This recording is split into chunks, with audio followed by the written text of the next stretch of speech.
నాగేష్ గారు నమస్తే అండి. నమస్తే. చంద్రబాబు నాయుడు గారు టీం సిద్ధం, కొత్త మంత్రివర్గం ఎవరికి ఏ శాఖలు ఇస్తాయని చెప్పి 48 గంటలు ఉత్కంఠ సాగింది. ఎట్టకేలకి నిన్న రిలీజ్ చేయడం జరిగింది. పవన్ కళ్యాణ్కి ఉప ముఖ్యమంత్రి కీలకమైన శాఖలు కేటాయించడం ముందుగా ఊహించినట్లుగానే జరిగింది అనుకోవచ్చా? అంటే పవన్ కళ్యాణ్ ఉప ముఖ్యమంత్రి అనేది ఊహించింది. ఈవెన్ ఆయన శాఖ పంచాయతీరాజ్ రూరల్ డెవలప్మెంట్ ఉంటుందని కూడా వార్తలు వచ్చాయి ముందుగానే. అది అందువల్ల పవన్ కళ్యాణ్ ఒక్కడే ఉంటారా, ఇంకా ఎవరైనా ఉంటారా అని చర్చ కూడా జరిగింది. ఎందుకంటే అది పొలిటికల్గా కీలక అంశం. నేను గతంలో కూడా చెప్పినట్లు ఉప ముఖ్యమంత్రి పదవికి రాజ్యాంగబద్ధమైన హోదా ఏమీ లేదు. ఇప్పుడు ఉప ప్రధాని ఉప ముఖ్యమంత్రి అని మీకు ఉదాహరణకు డైరెక్టర్, డిప్యూటీ డైరెక్టర్ ఉంటాడు, ఉప సంచాలకుడు, సంచాలకుడు అంటారు. డైరెక్టర్ దగ్గరికి వెళ్ళాల్సిన ప్రతి ఫైలు ఉప సంచాలకం ద్వారానే వెళ్తుంది. ఇంకో రూట్ ఉండదు, మార్గం. ఇప్పుడు కమిషనర్, డిప్యూటీ కమిషనర్ ఉంటారు. కమిషనర్ దగ్గరికి వెళ్ళే ఫైలు డిప్యూటీ కమిషనర్ ద్వారా వెళ్తుంది. కానీ ముఖ్యమంత్రికి వెళ్ళే ప్రతి ఫైలు ఉప ముఖ్యమంత్రి ద్వారా వెళ్ళదు. ఉప ముఖ్యమంత్రి అనేది పొలిటికల్ హోదా, అది ఒక రాజకీయపరమైన గుర్తింపు. సో రాజకీయాల్లో అది కూడా కీలకమే. అధికారమా గవర్నమెంట్ అనే దానికన్నా డెమోక్రసీలో government is also a political shape కనుక అందులో ఉప ముఖ్యమంత్రి అనేది ఒక పొలిటికల్ హోదా. ఆ హోదా ఒక్కరే ఉన్నప్పుడు దానికి ప్రాధాన్యత. ఇద్దరు, ముగ్గురు, నలుగురు ఉన్నప్పుడు అందరిలో ఒకరు. చీఫ్, డిప్యూటీ చీఫ్ మినిస్టర్ ఉండడు కదా, ఒకరే ఉంటారు. ఇప్పుడు జనరల్ సెక్రటరీ ఒక్కరే ఉండాల్సింది పోయి అనేక మంది జనరల్ సెక్రటరీలు వచ్చి పార్టీలు చీఫ్ జనరల్ సెక్రటరీ అంటున్నారు. సో అల్టిమేట్గా డిప్యూటీ చీఫ్ మినిస్టర్ ఒక్కరే ఉండడం వల్ల పవన్ కళ్యాణ్కు ఈ క్యాబినెట్లో రెండవ హోదా, next only to chief minister అనే ఒక పొలిటికల్ మెసేజ్ ఆ టీడీపీ జనసేనకే కాదు రాష్ట్ర రాజకీయ వర్గాల్లోనూ ప్రజలకు కూడా ఒక సంకేతాన్ని పంపడం. సో అది due recognition to Pavan Kalyan. Shock అంటే బహుశా ఆయన అదే కోరుకొని ఉంటుంది. నార్మల్గా డిప్యూటీ చీఫ్ మినిస్టర్ అంటే ఫైనాన్స్ ఉండాలి కదా, తెలంగాణలో ఫైనాన్స్ ఉంది కదా, లేదు ఎల్కే అద్వానీ డిప్యూటీ ప్రైమ్ మినిస్టర్గా ఉన్నప్పుడు హోమ్ ఉండే కదా. సో ఫైనాన్స్, హోమ్ అనేది రాష్ట్రంలో రెండు కీలకమైన శాఖలుగా భావిస్తాం. అందువల్ల ఉండాలి కదా అంటే నాట్ నెసెసరీలీ. ఫైనాన్స్, హోమ్ ఎంత ఇంపార్టెంటో రూరల్ డెవలప్మెంట్, పంచాయతీరాజ్ కూడా అంతే ఇంపార్టెంట్ కదా. సో ఏ శాఖలైనా చేయగలిగితే అద్భుతాలు చేయొచ్చు. సో అందువల్ల పలానా శాఖ ఇంపార్టెంట్ కాదు అనే కంక్లూజన్ పూర్తిగా నిజం కాదు. ఆఫ్కోర్స్ మీకు ఫైనాన్స్ కన్నా ఇంకో చిన్న శాఖ ఉంటుంది, గృహ రోడ్లు, భవనాలు. సో అనే కంపారిజన్లు చేయొచ్చు. బట్ ఆ రోడ్లు, భవనాలు కూడా చాలా చేయొచ్చు చేయాలనుకుంటే. సో అందువల్ల బట్ స్టిల్ కొన్ని శాఖలకు గుర్తింపుగా భావిస్తాం. ఆ భావనలో చూసినా కూడా గ్రామీణాభివృద్ధి తక్కువేం కాదు, పంచాయతీరాజ్ గ్రామీణాభివృద్ధి తక్కువేమీ కాదు. కనుక పవన్ కళ్యాణ్ ఉప ముఖ్యమంత్రిగా, అలాగే ఒక కీలకమైన గ్రామీణాభివృద్ధి శాఖ మంత్రిగా ఆ పొలిటికల్ రికగ్నిషన్ ఈ శాఖలో వచ్చింది. రెండవది మరో ముఖ్యమైన వ్యక్తి ఈ క్యాబినెట్లో నారా లోకేష్. ఒకవేళ జనసేనతో పొత్తు లేక టీడీపీగానే ప్రభుత్వం ఏర్పాటు అయి ఉంటే డెఫినెట్గా ఎవరు అవునన్నా కాదన్నా, చెప్పినా చెప్పకపోయినా, డిప్యూటీ చీఫ్ మినిస్టర్ అయినా కాకపోయినా నారా లోకేష్ సెకండ్ ప్లేస్లో ఉండేవారు కదా. సో అందులో 2017-19లో లోకేష్ మంత్రిగా ఉండడము, ఇప్పుడు మంత్రిగా ఉండడంలో చాలా తేడా ఉంది. అప్పుడు ఆయన ఎమ్మెల్సీగా మంత్రిగా వచ్చాడు, ఇప్పుడు ప్రజల నుంచి ఎన్నుకోబడి మంగళగిరి నుంచి ఎమ్మెల్యేగా భారీ మెజారిటీతో గెలిచి వచ్చాడు. సో అందువల్ల ఆయన పొలిటికల్ స్టేచరు చాలా పెరిగింది. అప్పుడు ఒక వారసుడిగా రాజకీయాల్లోకి వస్తే ఇప్పుడు ఆయన యువగలం యాత్ర, తెలుగుదేశం పార్టీ ఈ కూటమి విజయానికి తనదంటూ ఒక పాత్ర పోషించి వచ్చాడు ఇప్పుడు క్యాబినెట్లోకి.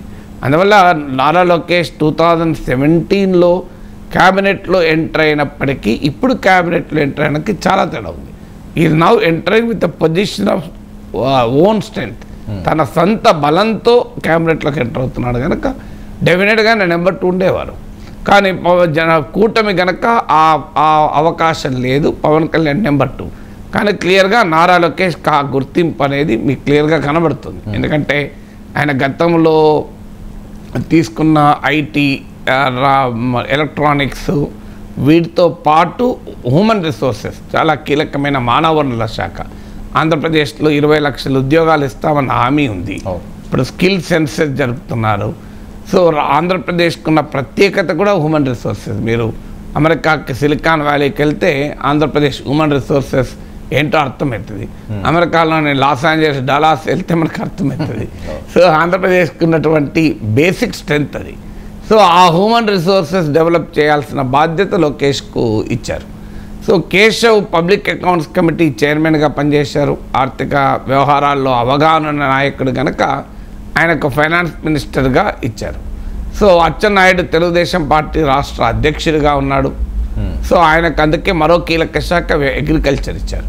సో అందువల్ల ఇలా శాఖల్లో మీకు వారికి ఉన్న ఆసక్తి కావచ్చు. చాలా సందర్భాల్లో ఏం చేస్తారంటే ఒకటి వారి నేపథ్యం చూస్తారు. ఇప్పుడు ఆ ఫీల్డ్లో వాళ్ళకు ప్రత్యేకమైన నైపుణ్యం ఉందనుకోండి. ఇప్పుడు ఐటీ రంగంలో, ఎలక్ట్రానిక్స్ టెక్నాలజీ రంగంలో డెఫినెట్గా Lokesh is more competent, more ఆ నేపథ్యం ఉంది కదా.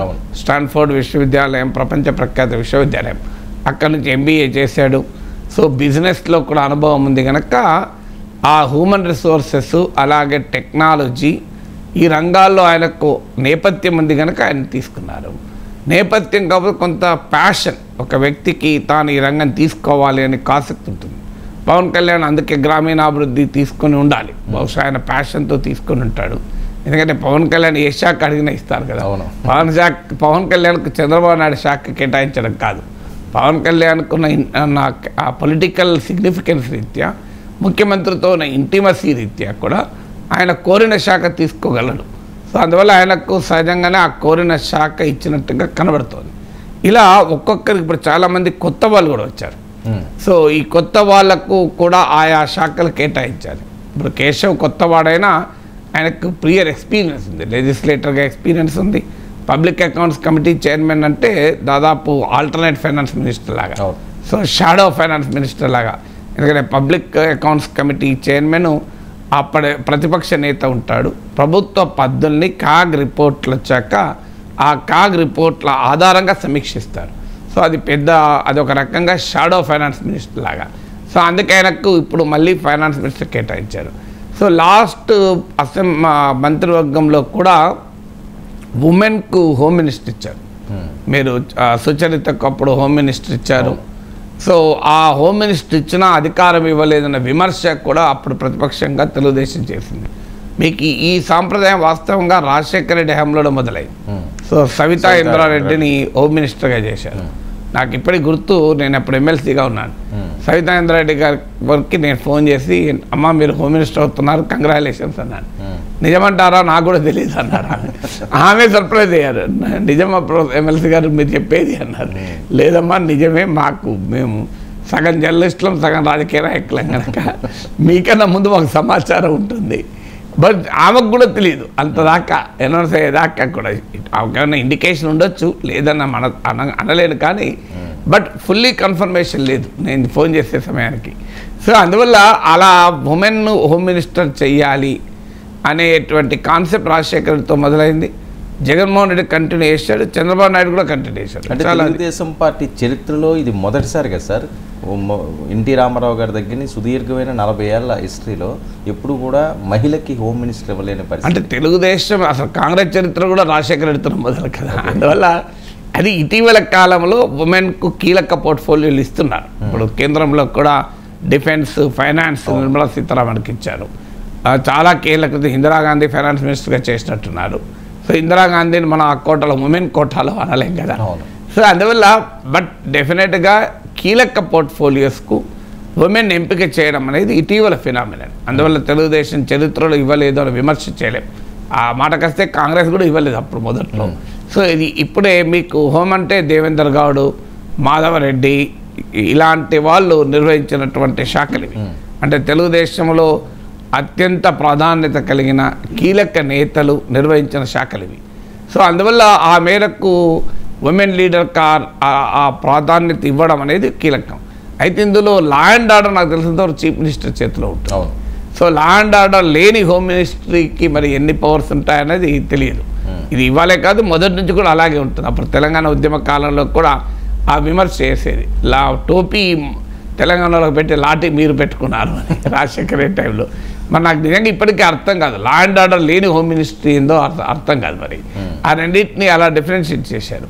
సో అందువల్ల ఇక ఇప్పుడు ఒకప్పుడు అంటే ఉమ్మడి రాష్ట్రం కనుక నాకు గుర్తు ఎడ్యుకేషన్కి అయితే ఎంతమంది ఉండేవాళ్ళు. ప్రాథమిక విద్య, primary education, secondary education, technical education, medical education, Rajiv Vidya mission, వయోజన విద్య, ఇంతమంది ఉండేవాళ్ళు ఒకటే సందర్భంలో. విద్యకు 5గురు ఉండేవాళ్ళు.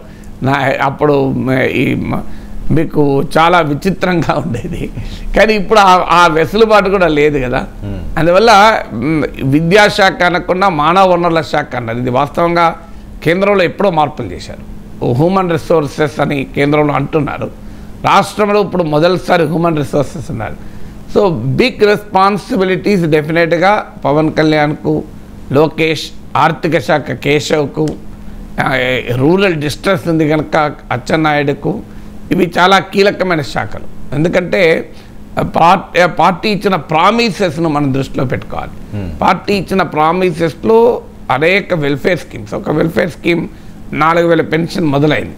సో దీనికి మొత్తం 1,20,000 కోట్లు ఖర్చు అవుతుందని మింట్ అనే బిజినెస్ డైలీ అంచనా వేసింది. లాస్ట్ టైమే 54,000 ఎవ్రీ ఇయర్ ఖర్చు పెట్టింది. జగన్మోహన్ రెడ్డి చెప్పింది 2,70,000 కోట్లు నేను బటన్ నొక్కాను అన్నాడు కదా. సో 54,000 జగన్ ప్రభుత్వంలోనే ఎవరేజ్న ఇయర్లీ ఎక్స్పెండిచర్ అండ్ వెల్ఫేర్. ఇప్పుడు అది ఇప్పుడు 3,000ది 4,000 అయింది. అక్కడే మీకు 30% పెరిగిపోయింది కదా. 1/3 పెరిగింది, 33% పెరిగిపోయింది. ఇలా ఇంకా మహిళలకు ఉచిత రవాణా, ప్రతి మహిళకు 1,500 ఇవ్వాలి. అలాగే మీకు ఒక్క బిడ్డకి ఇచ్చేది ఉంటే 2కి ఇవ్వాలి. అది పిల్లలు చదువుకునే పిల్లలకు నిరుద్యోగ భృతి ఇవ్వాలి. ఇవన్నీ కలిపితే డెఫినెట్గా ఆ మింట్ పత్రిక అంచనా వేసినట్లు 1,20,000 crores ఉండవచ్చు. బడ్జెట్ ఎంత ఉంటుంది అంటే budget actual expenditure 2.5 lakh crore 3 lakh crores మధ్యలో ఉంటుంది. సో దాన్ని కొద్దిగా మన బడ్జెట్లు ఇన్ఫ్లేట్ చేసి చెప్తారు. అరౌండ్ ఒక 15-20% ఎస్కలేట్ ఉంటుంది బడ్జెట్లో. ఒకవేళ రియలిస్టిక్గా చూసినా 3 lakhs లోపలే ఉంటుంది. ఇప్పుడు తెలంగాణ బడ్జెటే 3 లక్షల కోట్లు ఉంటుంది అని ఇప్పుడు అంచనా. సో మోరార్లెస్ అదే రేంజ్లో ఉంటుంది, కాస్త ఎక్కువనే ఉండొచ్చు. సో అందువల్ల 2.5 lakh to 3 lakh crores committed expenditure ఉంటుంది. కమిటెడ్ ఎక్స్పెండిచర్ అంటే సాలరీసు, పెన్షన్స్, ఇంట్రెస్ట్ పేమెంట్స్, ఇవి కంపల్సరీ కదా. నువ్వు ఎవరున్నా మెయింటెనెన్స్ ఎక్స్పెండిచరు, ఇది కామన్. ఇప్పుడు గవర్నమెంట్ ఆఫీస్ ఉంటుంది, ఆడ కరెంట్ బిల్ కట్టాలి, అది రొటీనే కదా. సో ఇవన్నీ this is called committed expenditure. So debt installment, అప్లపైన కిస్తీలు, ఈ కమిటెడ్ ఎక్స్పెండిచర్ గణనీయంగా ఉంటుంది. అంత ఎగ్జాక్ట్ పర్సంటేజ్ ఇప్పుడు మనకు వైట్ పేపర్స్ ప్రజెంట్ చేసినప్పుడు తెలుస్తుంది. ఇక మిగిలిన డబ్బుల్లో మరి వెల్ఫేర్కే 1,20,000 కోట్లు కడితే రాష్ట్రం ఏ రకంగా అభివృద్ధి చెందాలి. సో ఆల్రెడీ మీకు నిన్న ఇండియన్ ఎక్స్ప్రెస్ ఎడిటోరియల్ అంచనా వేశారు 5 లక్షల కోట్ల అప్పు ఉంది అని. ఇది కాక ప్రభుత్వ రంగ సంస్థలు తీసుకున్న ఆఫ్ బడ్జెట్ బారోయింగ్స్ అంటారు. సో వాటితో పాటు గ్యారంటీలతో పాటు కలుపుకుంటే ఎంత ఉంటుందో తెలియదు. ఒక అంచనా 7 లక్షల కోట్లు ఉంటుందని. సో ఈ భారీగా ఉండేటువంటి ఎక్స్పెండిచర్ కమిట్మెంట్స్ ఉన్నాయి. రెవెన్యూ ఏమో ఎంత ఎకనామీ గ్రో అయినా ప్రాసెస్లో పెరుగుతుంది. సో వీటిని బ్యాలెన్స్ చేయడం అనేది ఒక పెద్ద టాస్క్. సో ఇప్పుడు ఫైనాన్స్ను, పబ్లిక్ ఫినాన్స్ని ఎలా బ్యాలెన్స్ చేస్తారనేది is a very big task. ఇప్పుడు మరి అమరావతి నిర్మాణం కావాలి, పోలవరం అంటే కేంద్రం నిధులు ఇస్తుంది కానీ ముందు ఖర్చు పెట్టాలి. సో ఇలా ఈ కమిట్మెంట్, రోడ్ల మరమ్మతులు, ఇప్పుడు జగన్మోహన్ రెడ్డి పైన వచ్చిన విమర్శ అదే కదా. ఆయన అంతా సంక్షేమ పథకాలకు పెట్టాడు, ఆఖరికి రోడ్ల రిపేర్లకు కూడా డబ్బులు లేవు, డ్రైనేజీకి డబ్బులు లేవు, రోడ్లు అతుకులతో అతి భయంకరంగా ఉండేవి. అక్కడే జగన్ దెబ్బతిన్నాడు. సంక్షేమం అమలు చేయక దెబ్బతినలే. 2,70,000 కోట్లు అంటే మామూలు విషయం కాదు కదా. 2,70,000 కోట్లు 5 ఏళ్లలో ఏకంగా ప్రజల అకౌంట్లో పడ్డాయి. మధ్యలో దళారీలు లేరు, మీకు పైరవీ లేవు, కట్లు లేవు, కమిషన్ లేవు కదా. అలాంటి 2,70,000 కోట్లు రాష్ట్ర ప్రజల అకౌంట్లో పడ్డాయి. అవన్నీ కూడా ఎకానమీలోకి మళ్ళీ ఏదో రూపంలో వస్తాయి. మరి అంత భారీగా ఖర్చు పెట్టారు కనుకనే వేరే వాటికి డబ్బులు లేవు. ఇక వేరే వాటికి డబ్బులు లేక రోడ్లు రిపేర్ లేవు, ఉపాధి కల్పన పైన కేంద్రీకరణ లేదు. దాని ఫలితం జగన్ అనుభవించాడు. అదే చంద్రబాబు నాయుడు విజయానికి కారణమైంది. అందువల్ల వీళ్ళు ఇప్పుడు ఆ ట్రాప్లో పడకుండా జాగ్రత్త పడాలి. కానీ ఎక్కువ వెల్ఫేర్ ప్రామిస్ చేశారు. 1,20,000 కోట్లు అమలు చేయాలి. వాటిని ప్రాసెస్లు ఇవాళ కాకపోయినా ఇంకా ఏడాదికో 2 ఏళ్లకో ఆ ప్రామిస్ అమలు చేయాలి. అన్ని ప్రామిస్ ఇప్పుడే వెంటనే అమలు చేయరు. ఆల్రెడీ జగన్ రోడ్డు మీద పడ్డాడు. సో ఈ పథకాలు అమలు చేయకపోతే ప్రతిపక్షం మొదలు పెడుతుంది. ప్రతిపక్షాన్ని తగ్గింది 10% ఓటింగ్. సో ఎప్పుడైతే ఈ ప్రామిసెస్ అమలుకి కావో ఆ అమలు కాకపోవడం వల్ల ఉన్న అసంతృప్తిని ఎన్కాష్ చేసుకొని ఆ 10% కోల్పోయిన ఓటు తెచ్చుకోవాలని ప్రయత్నం చేస్తారు. అది పొలిటికల్ ఛాలెంజ్. అందువల్ల ఈ ఛాలెంజెస్ అన్నిటి బ్యాలెన్స్ చేయాలంటే చాలా ఇన్నోవేటివ్గా గవర్నమెంట్ నడపాలి. నీకు కన్వెన్షనల్గా బిజినెస్ యాజ్ యూజువల్గా నడిపితే లాభం లేదు. So that doesn't work. ఎలా దానికి అసలు ఆర్థిక అవసరాలు లేని అభివృద్ధి చాలా ఉంటుంది. నువ్వు డబ్బులు ఖర్చు కాకుండా అద్భుతాలు చేయగలరు. చాలామంది రాంగ్ నోషన్ ఏముంటుందంటే డబ్బులు ఖర్చు పెడితేనే పని అవుతుంది అని. చాలా పనులు డబ్బులు ఖర్చు పెట్టాల్సిన అవసరం లేకుండా అవుతుంది. నువ్వు కనుక ఎఫిషియన్సీ చూపగలిగితే, క్రియేటివిటీ చూపగలిగితే, ఇన్నోవేషన్ చూపగలిగితే అద్భుతాలు చేయొచ్చు. నేను ఆ రకమైనటువంటి ఆలోచన సరళి కనుక ఉంటే డెఫినెట్గా ఇప్పుడు ఇండస్ట్రియల్ ఇన్వెస్ట్మెంట్ ఉంటుంది. ఇండస్ట్రియల్ ఇన్వెస్ట్మెంట్ డబ్బేం ఖర్చు ఉంటుంది. మీరు కనుక ఫెసిలిటేట్ చేయగలిగితే పరిశ్రమ వాళ్ళు వస్తారు, పెట్టుబడులు పెడతారు.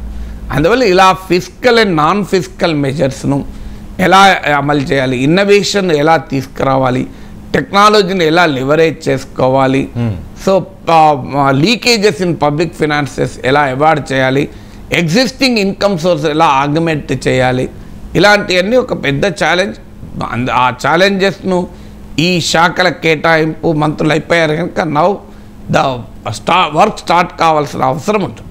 ఓకే సార్, మరో యాత్రకి సిద్ధమవుతున్న జగనట 2029 మనదే అంటూ మాజీ సీఎం ధీమా వ్యక్తం చేయడం వెనుక ఆంతర్యం ఏంటి? అంటే రాజకీయ పార్టీ అని చేసేది అదే కదా. సో అంటే ఒకటి ఇప్పుడు రెండు లక్ష్యాలు ఉంటాయి జగన్మోహన్ రెడ్డి ముందు. ఒకటి తన పార్టీని నిలబెట్టుకోవాలి, కాపాడుకోవాలి, తన పార్టీ కార్యకర్తలకు ఆ విశ్వాసాన్ని కల్పించాలి, నమ్మకాన్ని కల్పించాలి, తాను అండగా ఉన్నాను అనే భావన కల్పించాలి.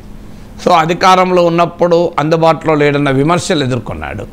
ఎమ్మెల్యేలు మంత్రులకి అందుబాటులో ఉండేవాడు కాదు అని. యాక్సెసిబిలిటీ అనేది, ఇన్యాక్సెసిబిలిటీ అనేది ఒక పెద్ద ఇష్యూ. కేసీఆర్ని కానీ జగన్ కానీ దెబ్బతీసిన ముఖ్యమైన అంశాలలో అందరికీ అందుబాటులో ఉండడు అని. ఎందుకంటే అందరికీ అందుబాటులో ఉంటే సగం సమస్య పరిష్కారం అవుతుంది.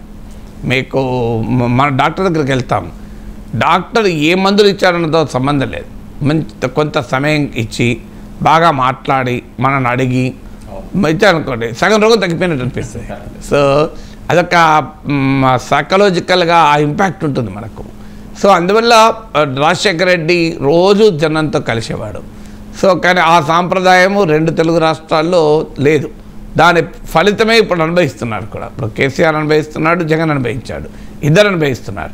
సో అందువల్ల ఇప్పుడు కనీసం అపోజిషన్లో ఉన్నప్పుడైనా తన కార్యకర్తలకు అందుబాటులో ఉండాలి, శ్రేణులకు అందుబాటులో. అధికారంలో ఉన్నప్పుడు అందుబాటులో లేకపోయినా ఆ 5 ఏళ్ళు నడుస్తుంది. ఇప్పుడు నడవదు కదా. ఇప్పుడు పార్టీలు 11 సీట్లకు పడిపోయే వరకు ఆ విశ్వాసం, కాన్ఫిడెన్స్ లెవెల్స్ అనేది ఘోరంగా పడిపోయి ఉంటాయి. సో ఏంటి మన భవిష్యత్తు ఏంటి అని అంటే 40% ఓటింగ్ వచ్చిందని ఎంత చెప్పినా 11 సీట్స్ పడిపోతుందని ఊహించలేదు కదా.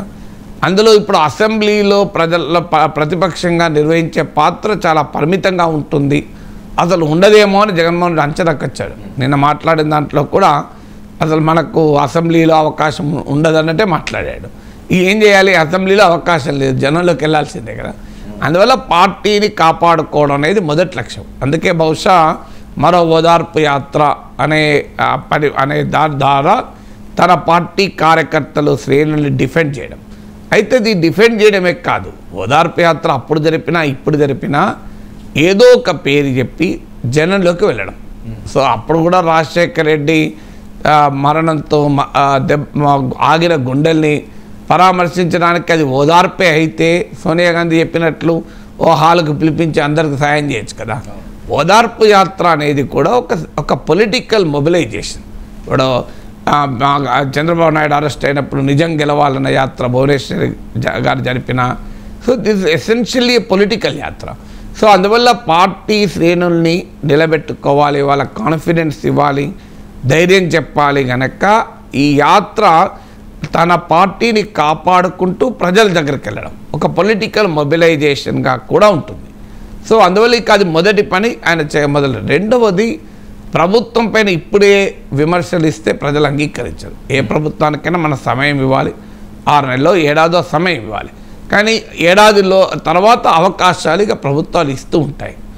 సో ఆ ఇస్తున్న అవకాశాలని ఎలా ఉపయోగించుకోవాలి అంటే ఒక హామీ అమలు కాదు, భారీ ఎక్స్పెక్టేషన్. చంద్రబాబు నాయుడు ప్రభుత్వం పైన ఇంకో సవాల్ ఏంటంటే జగన్మోహన్ రెడ్డి ప్రభుత్వం ఏం చేసింది అనే యార్డ్ స్టిక్తో చంద్రబాబు నాయుడు మెజర్ చేయరు ప్రజలు.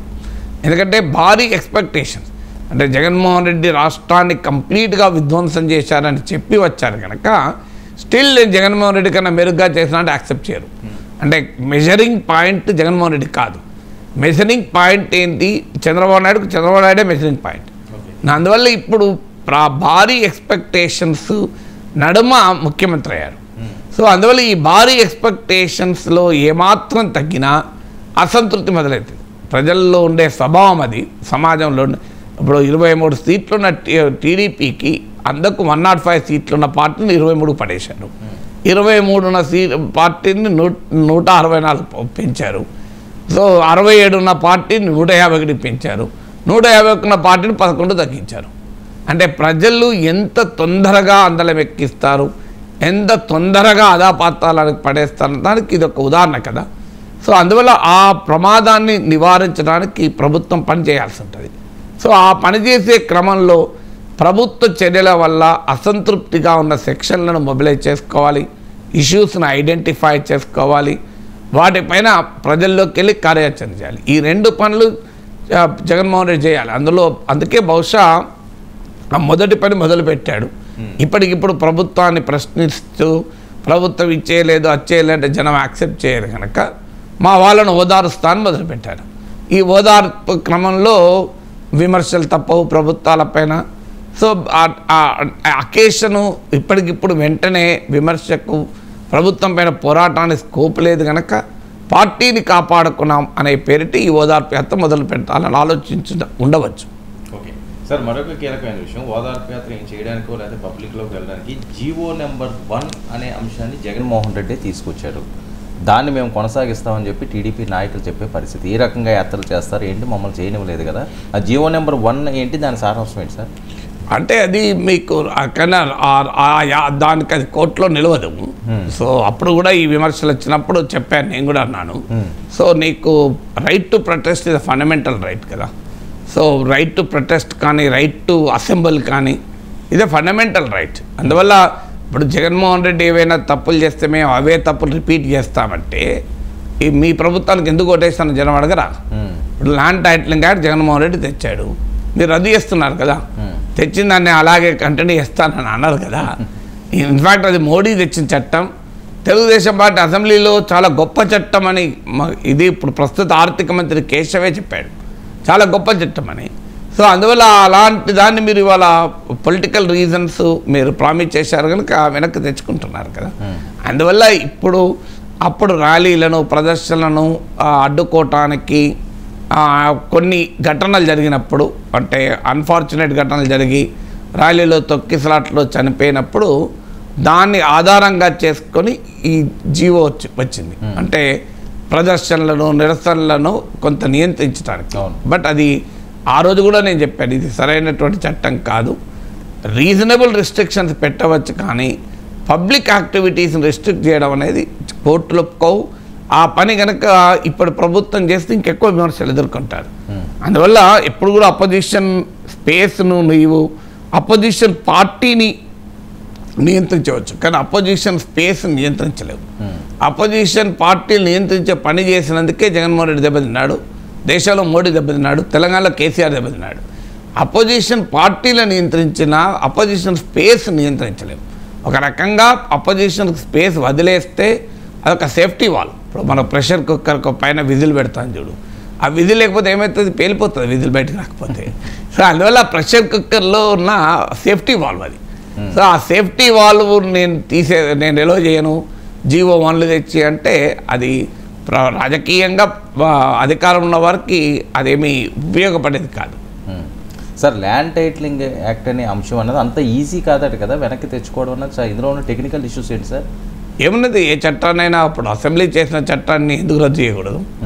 అసెంబ్లీ చేసిన చట్టం ఏ చట్టం కూడా దీనికి గ్రీన్ సిగ్నల్ ఇచ్చిందట. కేంద్రం రికమెండరీ కదా. కేంద్రం ఇది నీతి ఆయోగ్ ప్రతిపాదించే చట్టం, నీతి ఆయోగ్ ప్రతిపాదించి రాష్ట్రాలకు పంపిన చట్టం.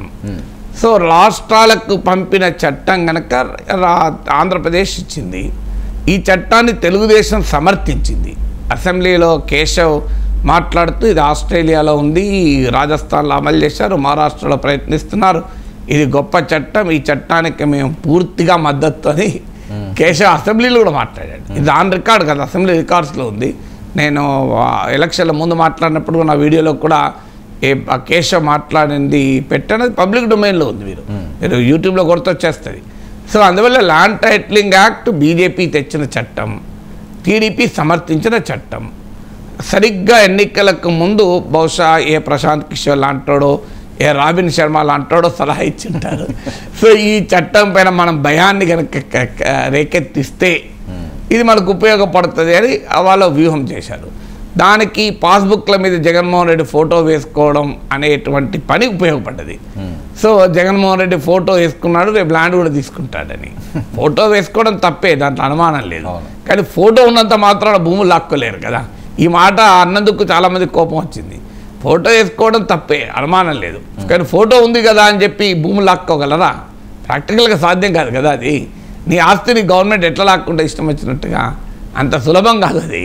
సో బట్ ఆ భయాన్ని అయితే క్రియేట్ చేశారు. ఈ భయానికి మరో ముఖ్య కారణం ఏంటంటే స్థానికంగా అనేక చోట్ల వైసీపీ నేతలు భూములు కబ్జా చేయడము, భూములు ఆక్రమించడము, వీటిని చూసినటువంటి ప్రజలు. సో ఇది నిజమే కావచ్చు, ఎందుకంటే వాళ్ళ రియల్ లైఫ్ ఎక్స్పీరియన్స్లో లోకల్గా వైసీపీ లీడర్ ఉంటాడు, వాడు వీళ్ళ భూమిని ఆక్రమించడం ఏదో చేస్తాడు. సో ఇప్పుడు అధికారం క్షేత్రస్థాయిలో తమ అనుభవాన్ని తెలుగుదేశం ప్రచారం జోడించినప్పుడు నమ్మే అవకాశం కూడా ఉంటుంది. అది బాగా నమ్మినట్టు కూడా ఉన్నారు. ఇప్పుడు వైసీపీ ఈ స్థాయిలో ఓడిపోవడం బట్టి చూస్తే భూమిపైన ల్యాండ్ టైటిలింగ్ యాక్ట్ పైన క్రియేట్ చేసిన ఫియర్ డెఫినెట్గా ఒక పెద్ద ఫియర్. కానీ ల్యాండ్ టైటిలింగ్ యాక్ట్లో ఒక భూమి ఉన్న భూ యజమాని ఇబ్బంది పెట్టే ప్రొవిజన్ చాలా ఉన్నాయి, నేను కాదని అనను. కానీ అదే సమయంలో ఒక కంక్లూజివ్ ల్యాండ్ టైటిల్ అవసరం లేదా? టీడీపీ కూడా చెప్పాలి. ఇప్పుడు ఆ చట్టాన్ని సవరించుకోవచ్చు, అవసరమైన మార్పులు చేసుకోవచ్చు. ల్యాండ్ టైటిలింగ్ యాక్ట్ ఏంటి మనకు సింపుల్గా అర్థం కావటానికి, ఇప్పుడు మీ దగ్గర నేను ల్యాండ్ కొన్నా, ల్యాండ్ కొన్నప్పుడు మనకు ల్యాండ్ రిజిస్ట్రేషన్ జరగదు. చాలామంది ల్యాండ్ రిజిస్ట్రేషన్ అనుకుంటారు. మనకు జరిగేది సేల్ డీడ్ రిజిస్ట్రేషన్. అంటే మీ మీ మీ చేతిలో ఉన్న ల్యాండ్ నాకు రాదు. అఫీషియల్గా వచ్చేది ఏంటంటే మీకు నాకు మధ్య భూమి క్రయ విక్రయాన్ని ధృవీకరించేటువంటి పత్రం సేల్ డీడ్.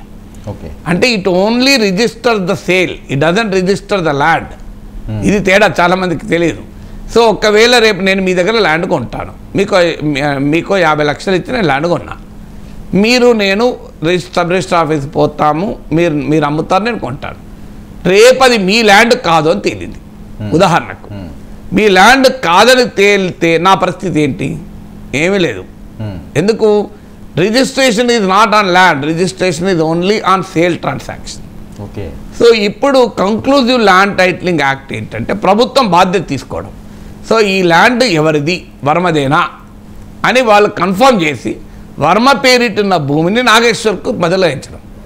రేపు ఒకవేళ అది వర్మ పేరిట భూమి కాదు అంటే నాకు ఆటోమేటిక్గా నష్టపరిహారం ప్రభుత్వం బాధ్యత వహించాలి. సో ఇది కంక్లూజివ్ ల్యాండ్ టైటిల్ అనేది. సో నేను ఎమ్మెల్సీగా ఉన్న రోజుల్లో ఈ రెవెన్యూ స్టాండింగ్ కమిటీలో కూడా సభ్యుడిగా ఉన్నప్పుడు నేను డిమాండ్ చేశాను. వాస్తవంగా ఎందుకు డిమాండ్ చేశానంటే ఇప్పుడు హైదరాబాద్లో నేను ఒక మిడిల్ క్లాస్ స్కూల్ టీచరు, నేను కష్టపడి సంపాదించుకొని ఒక ప్లాట్ కొనుక్కుంటాను. ఆ ప్లాటు పలానా వర్మ దగ్గర కొన్నా, అది వర్మది ప్లాటా ఇంకోరి ప్లాటా, వర్మ ఇంకోరికి అమ్మిందా, ఇవన్నీ నాకెలా తెలుస్తాయి? నువ్వు ప్రభుత్వం చెప్పాలి కదా. నేను ప్రభుత్వం 500 1000 ఛార్జ్ కావాలంటే చేసి నాకు కన్ఫర్మ్ చేసి పెట్టు ఇది వర్మదే అని. నువ్వు ఇలా పరిశ్రమల కొరకేమో ప్రభుత్వం భూములు సేకరించి ఇస్తుంది, నేను ఒక మిడిల్ క్లాస్, నా జీవితం అంతా కష్టపడి సంపాదించిన డబ్బు పెట్టి ల్యాండ్ కొన్నాక అది డబుల్ రిజిస్ట్రేషన్ అని తెలుస్తుంది. నా పరిస్థితి ఏంటి? అది మీరే మోసపోయి కొన్నారని తెలుస్తుంది. నా పరిస్థితి ఏంటి? అందువల్ల కంక్లూజివ్ ల్యాండ్ టైటిల్ ఇది ప్రోగ్రెసివ్ లెజిస్లేషన్ ఆ రకంగా. అయితే ఈ చట్టంలో ఉన్న ప్రాబ్లం ఏంటి అంటే, ఏదైనా వివాదాలు ఉన్నప్పుడు ఆ భూమి యజమానికి ఒక ఈజీ రిడ్రెసల్ సిస్టమ్ ఉండాలి. అంటే తన సమస్య పరిష్కారానికి సులభమైన న్యాయమైన పద్ధతి ఉండాలి. అందువల్ల ఆ డీటెయిల్స్లో చట్టంలో లోపాలు ఉన్నమాట నిజం, దాంట్లో అనుమానమే లేదు. ఆ లోపాలని సవరించి సమీక్షించి ఒకవేళ ఇది కంక్లూజివ్ టైటిల్ ఇవ్వగలిగితే ఉపయోగం. కానీ పొలిటికల్గా వీళ్ళు తీసుకున్న స్టాండ్ ఏంటి, ఆ చట్టం వల్ల భూమి లాక్కెళ్తారు అని. అందువల్ల వాళ్ళకి ఇంకో మార్గం లేక రద్దు చేస్తున్నారు. లేకపోతే కేశవ్ లాంటి వారు ఈ చట్టం చాలా గొప్పదని అసెంబ్లీలో ఎందుకంటాడు? కేశవ్ అంత అమాయకుడా? ఆయన ఆర్థిక పరిజ్ఞానం ఉన్న వ్యక్తి, ఇప్పుడు ఫైనాన్స్ మినిస్టర్ కదా, ఏదో ఆన్ రికార్డ్ చెప్పాడు కదా, మీరు కూడా తీయచ్చు, యూట్యూబ్లో కొడితే దొరుకుతుంది. సో ల్యాండ్ టైటిలింగ్ యాక్ట్ పైన కేశవ్ ఏం మాట్లాడాడని, ఇది చాలా గొప్ప చట్టం అని క్లియర్గా మాట్లాడాడు కదా. ఇది ఆస్ట్రేలియాలో ఉంది. నేను స్టాండింగ్ కమిటీలో మాట్లాడినప్పుడు ప్రిన్సిపల్ సెక్రటరీ ఉండి ఇది ఎక్కడా లేదండి కంక్లూజివ్ టైటిల్ అన్నాడు. అయ్యా లేకపోవడం ఏంది, ఆస్ట్రేలియాలో ఉంది అని నేను ఇంటర్నేషనల్ ఎగ్జాంపుల్స్ ఇచ్చాను. నాకు ఇప్పటికీ గుర్తు అరకపూడి మోహన్ అని కరీంనగర్ జిల్లా ఎమ్మెల్యే, ఆయన రెవెన్యూ స్టాండింగ్ కమిటీ చైర్మన్ ఉండే. ఆయన నుండి ఓపెన్గా అన్నాడు, సార్ ఇది మీరు మాతో మాట్లాడినట్టు నాగేశ్వర సార్తో మాట్లాడితే కలవదు సార్. ఆయన ప్రొఫెసర్ గారు, మాకంటే మేము పబ్లిక్ లైఫ్లో ఉన్నాం, మాకంత సమయం ఉండదు ప్రతి దాన్ని ఇంత లోతుగా అధ్యయనం చేయడం. కానీ ఆయన ప్రొఫెసర్ సార్, మీకు ఆయన తెలిసినట్లేడు, అందువల్ల మీరు ఒకసారి కరెక్ట్గా అధ్యయనం చేసి చెప్పండి అన్నాడు ఆయన. అంటే అప్పుడు ఒప్పుకున్నాడు, నిజమే మీరు అన్నది ఇంటర్నేషనల్ ఎగ్జాంపుల్స్ ఉన్నాయని. సో అందువల్ల ఇంటర్నేషనల్ ఎగ్జాంపుల్స్ ఉన్నాయి. ఇప్పుడు అదే విషయం కదా అసెంబ్లీలో కేశవ్ చెప్పింది. ఆస్ట్రేలియాలో ఉంది, రాజస్థాన్లో ఉంది, మహారాష్ట్రలో కూడా ప్రస్తావించినట్టున్నాడు. నాకు క్లియర్ గుర్తు ఆస్ట్రేలియా రాజస్థాన్ అన్నాడు. సో అందువల్ల అప్పుడు అసెంబ్లీలో అది మంచి చట్టం ఎట్లయితుంది, ఇప్పుడు చెడు చట్టం ఎట్లయితుంది? ఒకే చట్టం మీద ఇప్పుడు రద్దు, అప్పుడు మరి చాలా గొప్ప చట్టం అని ఆహ్వానించిన వాళ్ళు ఇప్పుడు ఎలా రద్దు చేస్తారు? అందులో రద్దు చేయాల్సింది మోడీ కదా. ఇంత దుర్మార్గంగా ప్రభుత్వం ప్రజల ఆస్తుల్ని కొల్లగొట్టే చట్టం మోడీ ఎందుకు తెచ్చాడు? మోడీని ప్రశ్నించాలి మొదలు కదా. తెలుగుదేశం పార్టీ ఆంధ్రప్రదేశ్ అసెంబ్లీలో తీర్మానం చేయాలి, నరేంద్ర మోడీ ఇలాంటి దుర్మార్గమైన చట్టాన్ని తెచ్చి రాష్ట్రాల మీద రుద్దే ప్రయత్నం చేశాడు, దాని ఫలితంగా జగన్మోహన్ రెడ్డి లాంటి వారు భూమి కొట్టేసే ప్రయత్నం చేశారు, అందువల్ల ఇందులో మొదటి ముద్దాయి నరేంద్ర మోడీ కదా. ఎందుకంటే ఇలాంటి చట్టాన్ని నీతి ఆయోగ్ ద్వారా రాష్ట్రాలకు పైకి పంపిస్తేనే కదా జగన్మోహన్ రెడ్డికి అవకాశం వచ్చింది, లేకపోతే జగన్మోహన్ రెడ్డికి అవకాశం వచ్చేది కాదు కదా. అందువల్ల ఆంధ్రప్రదేశ్ అసెంబ్లీలో చంద్రబాబు నాయుడు తీర్మానం ప్రవేశపెట్టాలి నరేంద్ర మోడీ ప్రభుత్వాన్ని ప్రశ్నిస్తూ. కనీసం ప్రశ్నించరు, మీరు ఒకే కూడా ఉన్నారు, రిక్వెస్ట్ చేస్తూ నీతి ఆయోగ్ ఈ చట్టాన్ని విత్డ్రా చేసుకోవాలి అని ఆంధ్రప్రదేశ్ అసెంబ్లీలో తీర్మానం చేయొచ్చు కదా. చేస్తారా? ఎందుకంటే ఇప్పుడు మీరు దుర్మార్గ చట్టం అని రద్దు చేశారు, మరి ఈ దుర్మార్గ చట్టం వేరే రాష్ట్రాలు కూడా వెళ్ళకూడదు కదా, వాళ్ళు కూడా అన్యాయం, వాళ్ళు భారత ప్రజలే కదా. నరేంద్ర మోడీ నీతి ఆయోగ్ ద్వారా ఈ దుర్మార్గ చట్టాన్ని తెస్తున్నప్పుడు ఆంధ్రప్రదేశ్ అసెంబ్లీ తీర్మానం చేసి ఈ చట్టాన్ని దయచేసి వెనక్కి తీసుకోండి మోడీజీ అనే ఒక రిక్వెస్ట్ చేస్తూ తీర్మానం ఆమోదించాలనేది నా అపీల్. ఆ రెజల్యూషన్ పాస్ చేస్తే ఆంధ్రప్రదేశ్ అసెంబ్లీ ఇలాంటి భూములు లాక్కునే చట్టం తెలుగు వారికి విముక్తి కలుగుతుంది. రేపు కన్నడ వాళ్ళకు, మరాఠా ప్రజలు, గుజరాత్ ప్రజలు కూడా విముక్తి కలగాలి కదా. సో అందువల్ల భారత ప్రజలందరికీ విముక్తి కలగాలి, ఒప్పుకుంటారా? అందువల్ల పొలిటికల్ డిసిషన్ తీసుకున్నప్పుడు ఈ ప్రశ్నలు అనివార్యంగా వస్తాయి కదా. సార్ మరొక ముఖ్య విషయం, అధికారులపై కొత్త ప్రభుత్వం కొరడా. ఐఏఎస్ ఐపీఎస్లు ఎవరైతే గత ప్రభుత్వంలో ఇబ్బందులు పెట్టారో వాళ్ళందరికీ కూడా అప్పుడే స్టార్ట్ అయింది. ముఖ్యంగా టీటీడీ ఈవో ధర్మారెడ్డి ఏదైతే చంద్రబాబు నాయుడు గారు తిరుపతి వెళ్ళారో ఎక్కడి నుంచి నేను ప్రక్షాళన చేస్తాను అన్న మాట నిలబెట్టుకున్నారు 24 గంటల్లో. ఆయన్ని మొదట వేటేశారు ఆయనపై. ఇంకా చాలామంది ఉంటుంటారా? ఇది సాధారణంగా జరిగే ప్రక్రియనా? అంటే ఇప్పుడు పొలిటికల్గా ప్రభుత్వం మారినప్పుడు గత ప్రభుత్వంలో ఉన్న రాజకీయ నాయకులపైన, ఆ ప్రభుత్వానికి లాయల్గా ఉన్న అధికారులపైన సహజంగా చర్యలు జరుగుతాయి. అయితే ఈ చర్యలు కక్ష సాధింపు హందామా కాదా, విండిక్టివ్ పాలిటిక్స్ అంటే గత ప్రభుత్వంలో తప్పులు చేసిన వాళ్ళపైన చర్యలు తీసుకోవద్దంటారా? గత ప్రభుత్వంలో తప్పులు చేసిన వారిని చర్య తీసుకోవడం విండిక్టివ్ పాలిటిక్స్ కాదు, కక్ష సాధింపు కాదు. కానీ గత ప్రభుత్వంలో తప్పులు చేయడము చేయకపోవడంతో సంబంధం లేకుండా చర్యలు తీసుకుంటే విండిక్టివ్ అవుతుంది. కానీ అఫ్కోర్స్ ప్రభుత్వం మారినప్పుడు ఖచ్చితంగా గత ప్రభుత్వం తప్పులు సమీక్షిస్తారు కదా. సో అందువల్ల ఇది కక్ష సాధింప కాదా అనేది కేస్ బై కేసు చూడాలి తప్ప గత ప్రభుత్వంలో ఉన్న వారిపైన ఎవరిపైనా చర్య తీసుకోవద్దు అనే theory licence to corrupt, licence to loot అవుతుంది. ఇది నేను ఆంధ్రప్రదేశ్ స్పెసిఫిక్గా చెప్పడం లేదు, అది ఆంధ్రప్రదేశ్ అయినా తెలంగాణ అయినా దేశమైనా ఒక ప్రిన్సిపల్ ఏంటంటే ఒక తప్పు ఒక ప్రభుత్వంలో జరిగినప్పుడు ఆ తప్పును నిరసిస్తూ ప్రజలు తీర్పు చెప్పినప్పుడు ఆ తప్పును సరిచేసే బాధ్యత కొత్త ప్రభుత్వానికి ఉంటుంది. ఆ తప్పు చేసిన వారిని శిక్షించాల్సిన లీగల్ బాధ్యత కూడా ఉంటుంది కదా. అందువల్ల జగన్మోహన్ రెడ్డి ప్రభుత్వ హయాంలో ఉన్న రాజకీయ నాయకులపైన అధికారులపైన ఎవరిపైన చర్య తీసుకోవద్దు, ఎవరిని ముట్టుకున్నా ఇది కక్ష సాధింపే అనే పొలిటికల్ స్టాండ్ కరెక్ట్ కాదు. అదే సమయంలో విచక్షణారహితంగా మేము అటాక్ చేస్తాం గత అనేది కరెక్ట్ కాదు. అందువల్ల it has to be studied case by case. So ఇక అధికారులు అంటారా, అధికారులు అర్థం చేసుకోవాల్సింది ఐఏఎస్ అనేది ఒక స్టీల్ ఫ్రేమ్ అని సర్దార్ పటేల్ అన్నాడు. They are loyal to the constitution of India. ఆ స్థానిక రాజకీయాలకు అతీతంగా ఉండాలి, స్థానిక రాజకీయాల్ని ఇన్సులేట్ చేయాలనే ఉద్దేశంతోనే ఆల్ ఇండియా సర్వీసెస్గా వీటిని రూపొందించారు. మీకు ఆంధ్రప్రదేశ్లో కడపలో కలెక్టర్గా ముఖ్యమంత్రి చంద్రబాబు నాయుడు నియమిస్తాడు. కానీ ఆయనకు ఉద్యోగం ఇచ్చింది చంద్రబాబు నాయుడు కాదు, జగన్ కాదు. ఆయనకు ఉద్యోగం ఇచ్చింది భారత రాష్ట్రపతి. First time National Academy of Administration ముస్సోరిలో శిక్షణ అయిపోయాక వాళ్ళకు డిస్ట్రిక్ట్ మెజిస్ట్రేట్గా ఎవరిస్తారు అది ఆర్డరు ప్రెసిడెంట్ ఆఫ్ ఇండియా ఇస్తారు. మీకు ఇది ఒక ఇంట్రెస్టింగ్ అరేంజ్మెంట్. చీఫ్ మినిస్టర్ ఇవ్వడు, is not appointed by the chief minister. అందుకే మీరు ఐఏఎస్లను బదిలీ చేయగలుగుతారు, తొలగించడం అంత సులభం కాదు. నీకు ఇప్పుడు ఉదాహరణకు నన్ను ఉస్మానియా విశ్వవిద్యాలయ రిజిస్ట్రార్ అసిస్టెంట్ ప్రొఫెసర్గా నియమించారు. నన్ను తొలగించాలనుకుంటే రిజిస్ట్రార్ ఒక ఆర్డర్ ఇస్తే నేను తొలగిస్తాను చట్టబద్ధంగా. కానీ ఐఏఎస్ అధికారిని ముఖ్యమంత్రి నియమించాడు. ఐఏఎస్ అధికారికి ప్లేస్మెంట్ మాత్రమే ముఖ్యమంత్రి నిర్ణయిస్తాడు. ఐఏఎస్ అధికారిని నియమించింది భారత రాష్ట్రపతి, నాట్ ఈవెన్ కేంద్ర ప్రభుత్వం ప్రైమ్ మినిస్టర్ కాదు. You will get the order in the name of president of India. So అందువల్ల అలా ఎందుకు ఇచ్చారు? ఇప్పుడు నేషనల్ అకాడమీ ఆఫ్ అడ్మినిస్ట్రేషన్ ముస్సోరిలో నేను విజిటింగ్ ప్రొఫెసర్గా 3 సార్లు వెళ్ళి క్లాసులు చెప్పాను ఐఏఎస్ ప్రొబేషనర్స్కు. ఆ అనుభవంతో చెప్తున్నాను, ఏదో పైకి చెప్పడం కాదు. Even Marri Chenna Reddy Institute of Human Resource డెవలప్మెంట్లో కూడా ఐఏఎస్ ప్రొబేషనర్లకు క్లాసులు చెప్పాను. Sardar Patel National Police Academy IPS ప్రొబేషనర్లకు 15 ఏళ్ల పాటు ఎవ్రీ ఇయర్ ప్రతి బ్యాచ్కి చెప్పాను. సో అందువల్ల ఈ ఎక్స్పీరియన్స్తో చెప్తున్నాను, ఆల్ ఇండియా సర్వీసెస్ అధికారులకు రాజ్యాంగం ఒక ప్రత్యేకమైన గుర్తింపు ఇచ్చినందుకు స్థానిక రాజకీయ రాగద్వేషాలకు అతీతంగా రాజ్యాంగానికి చట్టానికి మాత్రమే విధేయుడే పనిచేయమని.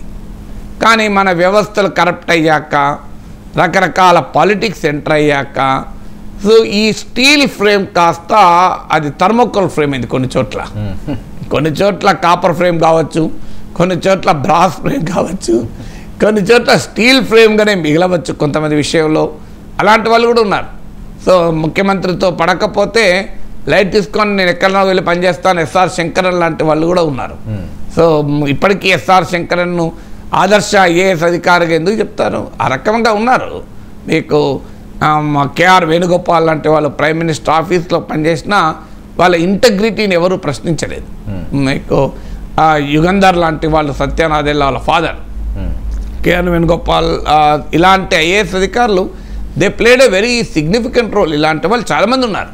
ఇప్పటికీ కూడా అన్ఇంపెకబుల్ ఇంటెగ్రిటీ అంటే తిరుగులేని నిజాయితీకి మారుపేరుగా ఉన్నటువంటి అధికారులు ఉన్నారు. జీవితకాలంలో తలవంచని ఐఏఎస్ అధికారులు చాలామంది ఉన్నారు.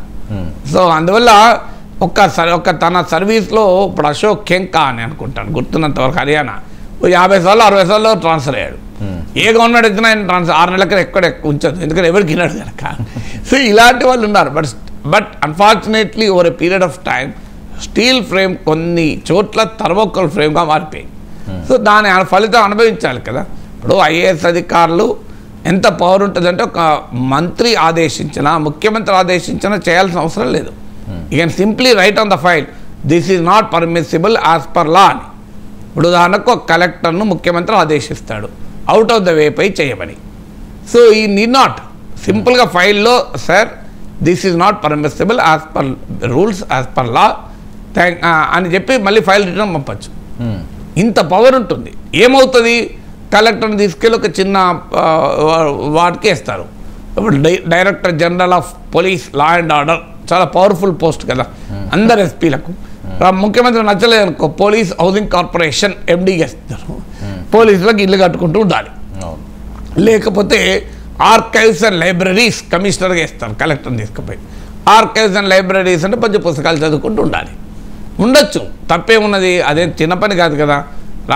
దేశంలో ఉన్న రాష్ట్రంలో ఉన్న ప్రతి కానిస్టేబుల్కు నేను ఇల్లు కట్టిస్తా అంటే జీవితంలో అంతకన్నా ఇంకా సంతృప్తి ఏముంటుంది. కానీ అలా చూడరు కదా, పవర్ ఉండదు కదా.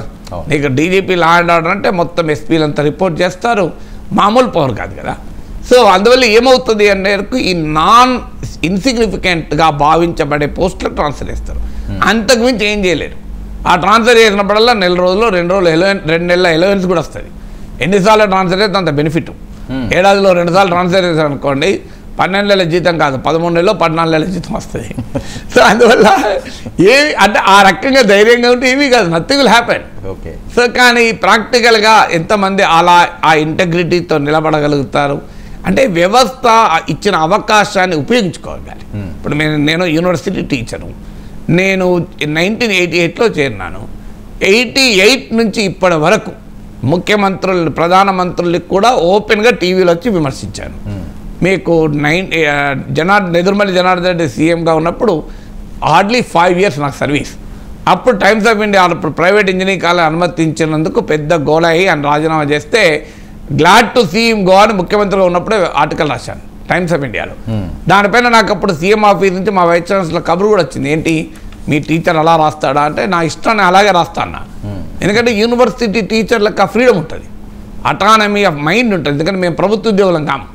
కానీ ఎంతమంది యూనివర్సిటీలో ఉన్న టీచర్స్ ఈ రాజ్యాంగం ఇచ్చిన చట్టం ఇచ్చిన స్వేచ్ఛ అంటే ఒక అటానమస్ మైండ్ అంటే రాజకీయ ఒత్తిళ్లకు సంబంధం లేకుండా ఒక స్వేచ్ఛాయుతమైన మేధస్సును కలిగి ఉండే అవకాశాన్ని చట్టం రాజ్యాంగం ఇచ్చింది.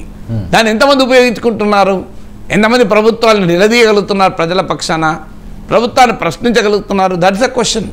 మీకు యూనివర్సిటీ వరల్డ్ వైడ్గా ఆ రకమైన ఫ్రీడమ్ ఉంటుంది. మీరు ఇప్పుడు అమెరికాలో నామ్ చామ్స్కీ ఉన్నాడు, హార్వర్డ్ ప్రొఫెసరు. ఆయన ఇప్పటికీ కూడా చామ్స్కీ అమెరికా ప్రభుత్వ విదేశాంగ విధానాన్ని కూడా ప్రశ్నిస్తూ ఉంటాడు. 90 ఏళ్ల వయసు దాటిపోయింది. ఏమైనా ఉద్యోగులకు తీసేసినరా, తీయలేరు. మీరు అమెరికాలో ఇలా 50 యూనివర్సిటీలో ఇజ్రాయిల్కు వ్యతిరేకంగా పెద్ద ఉద్యమాలు నడుస్తున్నాయి. Beauty of the democratic systems అవి. అన్ఫార్చునేట్లీ ఆ ఫ్రీడమ్ నువ్వు ఉపయోగించుకోగలగాలి. జడ్జి ఉంటాడు, జడ్జిని తొలగించగలుగుతారా? పబ్లిక్ సర్వీస్ కమిషన్ చైర్మన్ ఉంటాడు, నియమించడం వరకే ప్రభుత్వం పని, తొలగించడం అంత సులభం కాదు. వైస్ ఛాన్సలర్ నాకు ఇప్పటికి గుర్తు, కాసు బ్రహ్మానంద రెడ్డి చీఫ్ మినిస్టర్గా ఉన్నప్పుడు మా యూనివర్సిటీ వైస్ ఛాన్సలర్ ఉండే. ఆయన ఇలా సీఎం వస్తే కుర్చీలోకి వెళ్ళి కూడా లేవలేదట. అవర్ యూ సీఎం అన్నాడట. అంత సీఎం కూడా ఏం ఫీల్ కాలే, వచ్చి పక్కన కూర్చున్నాడట. సో ఇలా చెప్తున్నా అంటే అంత ఫ్రీడమ్ ఉంటుంది. Vice chancellor is need not. కానీ మన వైస్ ఛాన్సలర్ ఏమైనా బొకే పట్టుకొని ఎడ్యుకేషన్ మినిస్టర్ ఆఫీస్ ముందట ఆ పిఎన్ రిక్వెస్ట్ చేస్తారు, ఒక్కసారి సార్ని కలుస్తారు సార్, ఒక్కసారి సార్ని కలుస్తారు సార్, ఒక్క బొకే ఇచ్చి వెళ్ళిపోతారు సార్ అని చెప్పి బయట సోఫాలో కూర్చుంటారు. ఇలా నువ్వు తగ్గించుకున్న తర్వాత వ్యవస్థ ఏం చేస్తుంది? ఇప్పుడు ఒక పవర్ నీకు వైస్ ఛాన్సలర్ ఇది వెరీ బిగ్ పవర్. నువ్వు మంత్రి వచ్చినా కూడా నువ్వు లేవాల్సిన అవసరం లేదు, నీకు ఆ ఇన్ఫ్లుయెన్స్ ఇస్తారు, నువ్వు దాన్ని ఉపయోగించుకోవాలి కదా. నేను బొకే పట్టుకొని బయటకు 1-2 గంటలు కూర్చున్న తర్వాత మంత్రి నీకు ఎందుకు విలువిస్తాడు, గడవడు అంటాడు, అంతే కదా. సో అందువల్ల ఇవన్నీ ఐఏఎస్ అధికారులు కూడా ఆ రకంగా ఉండగలగాలి, ఆ పర్సనల్ ఇంటెగ్రిటీతో ఉండగలగాలి. ఉన్నవాళ్ళు చాలామంది ఉన్నారు. అవును సార్, మీకు ఎప్పుడైనా హెచ్చరికలు వార్నింగ్లు అవి వచ్చినాయండి ప్రభుత్వం నుంచి కానీ లేకపోతే సీఎంల దగ్గర నుంచి కానీ? ఫార్చునేట్లీ ఇంతవరకు రాలేదు. అయితే ఒక్క ఎగ్జాంపుల్, జనార్దన్ రెడ్డి టైంలో అది కూడా సీఎం పంపింది కాదు, చీఫ్ మినిస్టర్స్ ఆఫీస్లో ఉన్న సీఎం ముఖ్యమైన అధికారులు ఉంటారు కదా, వాళ్ళు టైమ్స్ ఆఫ్ ఇండియాకు చెందిన ఇండిపెండెంట్ అని ఎలీట్ డైలీ ఉండే, చాలా ఫేమస్ పత్రిక. ఆ రోజుల్లోనే అన్ని పత్రికలు 1 రూపీ ఉంటే అది 4 రూపీస్ ఉండేది. Elite newspaper, respectable newspaper. దానికి నేను రాసేవాడిని. సో దాంట్లో ఈ glad to see him go అని రాసినప్పుడు ఎలా రాస్తాడు, is a government university employee అంటే వాళ్ళకి మా వైస్ ఛాన్సలర్ని పిలిచాడు. సార్ ఎందుకయ్యా 5 ఏళ్ళు అయింది, 5 years కూడా కాలేదు, కొత్తగా పెళ్ళయింది, ఇప్పుడే కొడుకు పుట్టాడు, ఉన్న ఉద్యోగం పోతే ఎట్లా, ముఖ్యమంత్రి కోపం వస్తే జాబ్ తీసేస్తాడని నేను మై ఓన్ ఇంట్రెస్ట్ చెప్పాడు. నేను వైస్ ఛాన్సలర్ అన్న, మీకు నా మీద అభిమానం ఉన్నందుకు ధన్యవాదాలు, అయితే ముఖ్యమంత్రికి చెప్పండి ఆయన నన్ను ఉద్యోగం తీసేయమంటాడు, అయినా నేను రాస్తా అంటున్నాడు అని. దమ్ముంటే ఉద్యోగం తీయమను అన్న, ఎందుకంటే నా ఉద్యోగం తీసేస్తే నేను అప్పుడు జూబ్లీ ఇల్లు కట్టుకుంటా అన్నా. ఎందుకంటే 25 ఏళ్ళు 30 ఏళ్ళు కోర్టులో కేసు నడుస్తుంది, సుప్రీంకోర్టు దాకా పోతా, నేనే గెలుస్తా, అప్పుడు శాలరీ మొత్తం వస్తుంది, హాయిగా అప్పుడు జూబ్లీ ఇల్లు కట్టుకుంటా సార్ అన్న. సో అందువల్ల ఈయన ఫ్రీడమ్ నాకు తెలుసు కదా, చట్టం తెలుసు కదా, we are not part of government, supreme court తీర్పులు ఉన్నాయి. సో ఇప్పుడు గవర్నమెంట్ ఉద్యోగం అయితే రిజైన్ చేసి ఎమ్మెల్సీకి కంటెస్ట్ చేయాలి, నేను చేయలే కదా రిజైన్, నేను లీవ్ మీద వెళ్ళే కదా, మళ్ళీ 8 years అయిపోయినా మళ్ళీ వచ్చేసాను కదా, ఎమ్మెల్సీగా ఉన్న సమయంలో కూడా నా పిహెచ్డి స్టూడెంట్స్ని గైడ్ చేశాను కదా. So that's the beauty of the system. ఇప్పుడు ఐఏఎస్ అధికారులు కానీ జడ్జిలు కానీ ఇప్పుడు ప్రభుత్వమే జీతాలు ఇవ్వచ్చు వాళ్ళకు. ఇప్పుడు కంట్రోల్ అండ్ ఆడిటర్ జనరల్ ఉంటాడు కాదు, ఆయనకు ఎవరు జీతం ఇస్తారు? ప్రభుత్వమే కదా. ఆయన లీవ్ పెట్టాలంటే ఎవరు పర్మిషన్ తీసుకోవాలి? ఫైనాన్స్ సెక్రటరీ పర్మిషనే. కానీ ఆయన రోజు ప్రభుత్వాన్ని ప్రశ్నిస్తుంటారు క్యాగ్ రిపోర్ట్లలో. సో ఇప్పుడు సుప్రీంకోర్టు జడ్జిలు, హైకోర్టు జడ్జిలు ఎవరు జీతాలు ఇవ్వాలి వాళ్ళకు? గవర్నమెంటే కదా ఇవ్వాల్సింది. సో కానీ వాళ్ళు they are not part of government కదా. ఇప్పుడు Telangana, Andhra Pradesh public service commission చైర్మన్లకు ఎవరు శాలరీ ఇస్తారు? గవర్నమెంట్ ఇస్తుంది, కానీ వాళ్ళు గవర్నమెంట్ ఎంప్లాయీ కాదు. సో చీఫ్ సెక్రటరీ దగ్గరికి కూడా వాళ్ళు పోవాల్సిన అవసరం లేదు, chief secretary will come to their office, వాళ్ళు కరెక్ట్గా మెయింటైన్ చేస్తే మాత్రం.